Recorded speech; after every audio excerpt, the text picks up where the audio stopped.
Hi everyone, welcome to Ethernal Realms and welcome to the month ahead astrology reading. Make sure you check your sun, moon and rising signs for a comprehensive view of the month. Additionally, I would recommend watching the tarot reading of the month ahead for your zodiac to get a different perspective of the month. While you will know the astrology in advance through this session, I will also send you a reminder when the astrological events are near. All you have to do is subscribe, hit the bell, and you will be notified as the events occur. I occasionally post behind the scenes meditation guidance, quizzes, and polls, which you can check for yourself in my community page, and it goes without saying that you will be notified when new videos are out, such as other zodiac readings and pick a card tarot readings too.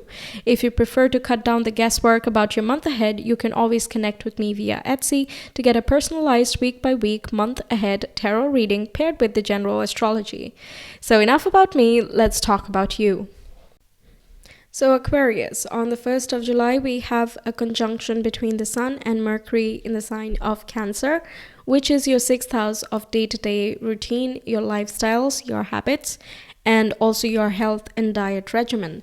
So here you can get some new information or some clarity on what you are working on, what you're dealing with, and that helps you resolve certain things or move forward with much better knowledge. On the 2nd, we have Venus in Leo, and that squares with Uranus in Taurus. So this is a conflict between your partnership house and your home and family life. So someone you are dating, they might not be approved by your family members, or they're just from a different background, so you don't know how everything is going to mesh, or it is that there's some developments at home, and you might be having arguments about this, or you're having to kind of do different things outside of the home in order to maintain the romance or the flames that's kind of ongoing with your partner. Now, if you don't have a relationship, this can still mean that you are dating someone, or you're trying to find someone who is quite different from the background you have experienced, or is not like the people you are used to or you are familiar with. And as a fixed sign, that might be something completely unexpected, but at the same time it is quite electrifying, because Uranus is still your ruler. No matter what it is doing, it is still looking out for your best interest. So the changes in routine, or if you're feeling stuck in a rut, that is going to shift and change around this time. On the 3rd, we have a full moon in Capricorn. So the moon is in Capricorn and the sun is in Cancer, and that is affecting your 12th and 6th houses. So there is more focus or more desire to rest, relax, and let go of certain practical situations. You're like, you need to take a break, or the things that you are focusing on around this time are likely going to be about how you can find better balance in, rest, relaxation versus the, practical habit schedules and routines that you have to get to. Anything creative that you do here, this can be about seeking inspiration. You might be looking outside, going and doing some, grounding work or practical craftsmanship type of situations, which can kind of bring your mind to the present moment and inspire you again, and then that kind of acts as a fuel for the work that you do or for the lifestyle that you have going on. On the 9th, we have a favorable aspect between Mercury in Cancer and Neptune in Pisces, and Neptune is retrograde at this time. So your 2nd house and 5th house is coming into perspective, and because of the harmony, this can indicate that you are coming across not the 5th house, but your 6th house is coming into perspective. So it means that you're getting some extra income, or you have a new project idea, or some idea you've had before that you see that realistically it is going to make a little bit more money than you were expecting, or you have some idea for an upgrade, and now you can feel a lot better about what you're producing, what you're putting out there. This is, again, especially true if you're dealing with something which is healing in nature, or something compassionate, of service, as well as creative in nature. So apart from the financial aspect, this still means that the changes you're making in your life, in your everyday routines, that is having a positive impact on how you feel about yourself. Okay, so rise in self-worth and self-esteem.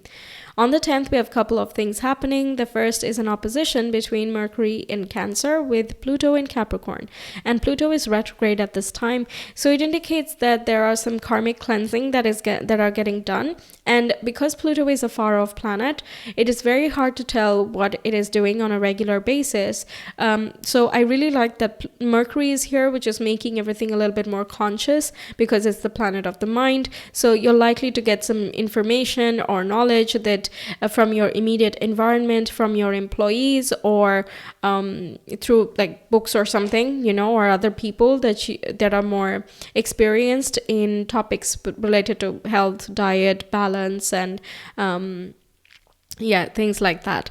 So also security, actually. So from them, you can get more perspective of what needs to be cleansed or what is being purged at this time, what could be more karmic in nature. You can understand some type of patterns that are exhibited through your life in the recent past, especially. And Pluto was in Capricorn for quite some time, and now it's still oscillating back and forth between your sign and Capricorn. But when it dipped into Capricorn, it brought back certain topics that you were dealing with. And once again, it's a far off planet, so it might be hard to distinguish what changes actually were happening. So on the 10th, a little bit of those changes so that information is becoming clearer. The same day, we have Mars moving into Virgo from Leo. So from the house of relationships, now Mars is moving into your 8th house of intimacy, vulnerability, shared resources, your psyche, your subconscious, and your fears and insecurities. So there might be some shadow work needing to be done or some healing and cleansing that is happening here. Now, Virgo and Capricorn are at favorable angles. So Pluto and whatever lessons it is trying to create here, Mars is going to make it even more conscious than it is in the 12th house. So it is going to come from your own mind in your private time when you're spending time with yourself that you are actually able to revitalize and understand yourself deeper. And when you understand yourself deeper, you're able to connect with others more deeply as well. So Mars in Virgo is then trining the North Node in Taurus the same day. And this helps you understand your background, where you come from, why you are the way that you are, certain conditionings that were not helpful. You can purge them, but you're not like resisting it. And because you're not resisting it, there's some growth within the family, there's some expansion going on, and you just feel good about everything in general. Okay, now on the 11th, we have Mercury moving into Leo from Cancer. So there might be a lot of communication with your partner or you're dating, and there's conversations and activity going on related to that. You're likely having some open discussions, and this can be quite passionate in nature as well. Leo is the sign of fun and independence too, so you're probably talking about how your lives are and what each of your opinions are and things like that. Now, Mercury in Leo is going to square the North Node in Taurus. And that is again bringing back the focus of the 7th and the 4th house square. So the types of people that you're talking to, again, they might not be the same type as you have dated in the past, or your family is not on board with that, or it's just not at that topic yet. But it's not a problem. This can be resolved because there's a lot of clarification that comes through this. It's necessary to be open with this particular aspect. There is a resolution, for better or for worse, that is going to be based on you. You're making the judgment call over here based on how your conversations go and also the recent developments that are taking place. And I say that because this is the last aspect that the North Node is forming while being in Taurus. The next day it is going to move into Aries. So we're getting some missing pieces of information and clarification that helps us leave behind the old chapter and move on into a new phase. So on the 12th, when the North Node moves into Aries, and the South Node is in Libra, we talk about your 3rd house and 9th house. Okay, so there can be like driving examination tests perhaps you're doing, or this can be related to documentation, writing, speaking, all forms of communication come into focus. You're refreshing your skills, or you're learning new ones, and you could be going back to school, taking courses, upgrading your knowledge. connecting or expanding your co-working space, things like that. It's more practical in nature, and it can feel a little bit busy in the coming 1.5 years, but that is going to teach you to manage your day better, or to take initiative in your work environment or in your community in general. If you're in sales, marketing, anything related to social media or helping others, you're being kind of a soldier in this time, or at least that's what you're going to learn in the coming 1.5 years. Now be patient with yourself, because it has just moved and we might not know exactly what the North Node wants to do. So give it some time, and it's okay to not get it right the first couple of aspects that the North Node will form. And the point is that we learn from the mistakes and we keep moving. We'll talk about that in just a moment. On the 17th, we have a new moon in Cancer, and that is in your 6th house. So new projects, new work, new routine, new diet plan, and this and that can happen related to your daily habits and lifestyle. And on the same day, we have Mercury in Leo squaring with Jupiter in Taurus. So that is affecting your partnership and your home life. It can even be that you're not at home a lot, and or you're at home a lot and your partner is not, and then you're having differences in opinion regarding that. That's also possible, by the way.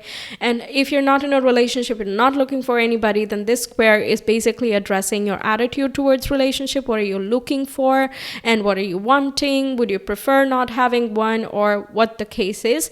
There's just more growth and expansion in this way. Now, because Jupiter is involved in this square, there is some type of growth, maybe over promising, under delivering type of situation can happen in this, or telling something but then the resources don't match up, something like that can occur. So be watchful of that. And once again, because I say that even more because it's a new moon day, so it's a new phase, and we are likely to overestimate our energies. And then as the days pass on, the energy is kind of like getting more realistic, and we're like, okay, maybe I bit off more than I could chew. So be watchful of that. On the 20th, we have the Sun in Cancer trining with Neptune in Pisces, and this is between your 6th house of daily routine, where the Sun is, and Pisces is in your 2nd house of finances. Now, Neptune is retrograde, so that puts in a realistic light. If there has been overspending in the past on unnecessary things, it's going to be very clear. And the Sun over here is helping you make some more money, so you're safe. Okay, you're protected, you're feeling secure, and all of that. There is more of that realistic approach of like, okay, I'm not emotionally comfortable with this type of situation. I'm going to figure out a way to add that extra cushion. Apart from that, you're also feeling much better about yourself because of all the changes that you are implementing in your life. There can even be some new habits that you're forming, or you're finding out. You might have to spend a little bit on it, or you might have to do that, yes, but you're trying to figure out a way that you don't need to spend as much, something like that. You're figuring out something here. And on the same day, we have Mars in Virgo, right opposite Saturn in Pisces. So your 2nd and 8th houses are being lit again. There is busyness and activity that's happening in the shared resources section, in your vulnerability and intimacy. And Saturn in Pisces, while retrograde, is like, let's restructure the way that we understand our self-worth and our self-concept. Maybe we're much larger than that, and we need to expand our horizons in that way. So because of the intimacy, vulnerability, and whatever passionate adventures you're going on, shadow work, all of that, whatever all of that is bringing in lots of new insight. It's helping you reorganize, cleanse, and declutter your mental space. Okay, now on the 22nd, we have an opposition between the Sun in Cancer and Pluto in Capricorn, and Pluto is retrograde. So again, the 12th and the 6th houses come back up. And what's your work life? How are you relaxing? Are you taking care of your sleep and your downtime? Because that's just as important. And are you prioritizing your spiritual side of thing? Are you satisfied in life? Are you fulfilled? All of these bigger questions, which are more like vague to answer, that, and are you also taking care of your emotional needs, your family needs, your home needs, and all of that? So we need to balance things out of what's material and what's immaterial. The same day, we have a square between the sun in Cancer with the North Node in Aries, this is the first aspect that the North Node is forming while being in Aries. So like I said, be patient with yourself, right? So the square is going to produce the problem statement, okay? So this is what we need to work on. This is the work we got to do. And in order to do that, we need to learn something. Okay, you might need to get some extra experience and some new skills added in, or something of that sort. And you have to figure out what course you want to take and how you want to, figure this out. It's up to you. And you have to take the initiative.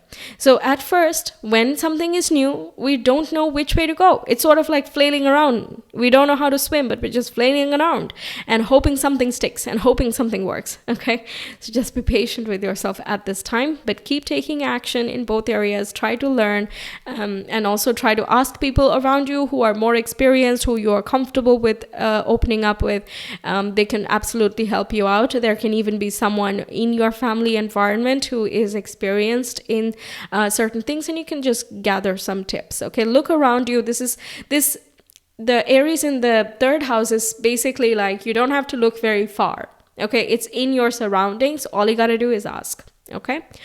On the 23rd, we have the zodiac season shifting from Cancer to Leo. So the sun moves into Leo, and Venus in Leo is going retrograde on the same day. So what do relationships mean to you? What types of relationships do you want? What dynamic are you looking for? Are you ready for marriage? Are you not ready for marriage? Are you looking for a commitment or not at all? What types of people do you want to date or not date? Okay. And what is your relationship with finances? How are your connections with your clients? Depending on whatever it is you're looking for in life, there's going to be changes in this way. If you're more creative in nature, let's say you're a designer or an artist of some sort, then what types of people are you presenting your art to or your skill to? Are they a lot more artistic in nature and you're like, well, I'm good, but I have a different style to myself, and maybe you want to change the types of clients or, the crowd that you're appealing to. The same day, we have Mercury in Leo squaring with Uranus in Taurus, once again shaking things up, new ideas coming in, and this can come through other people, and that might make you a little bit uncomfortable on this day because either it's not in your ballpark, but at the same time, it's electrifying, it's exciting because it can show you different skills that you're aware of, or not aware of, but different skills that you're capable of that you're not aware of. Okay, so it brings new information to light. So about the Venus retrograde, this, I feel it is going to first become conscious on the 27th. So until that time, we might have a lot of feelings and some hints of maybe this is not satisfying for me, maybe this is not true to who I am, or this is not the type of connection I'm looking for, but I don't know, this is something I'm familiar with, or whatever the case is. On the 27th, that is going to become quite clear that we got to do something about it. Okay, we have to figure out an action plan, or we need to have a conversation with someone or something like that, okay, where the topic is further discussed. On the next day, we have Mercury in Leo trining the North Node in Aries. So we're doing something good. We're making some good progress here. Between the conversations we're having and also with the partnership, the way we are like communicating ourselves in our community, online, and marketing our skills and all of that, that is going to come up in the forefront. Now, this is a trine, so the conversations you have with another or the type of people you're associating with, they can bring you some new guidance and insights. And at the same time, the things that you're learning in your course or you're thinking about, the conversations you're mulling over, that can have a positive effect on the relationships that you're forming.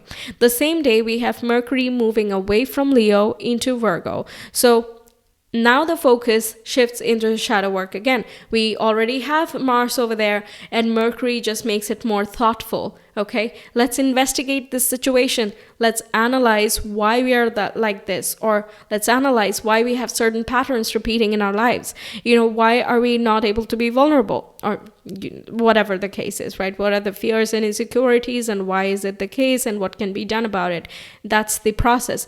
Very methodical approach. So go at it bit by bit and see what works for you.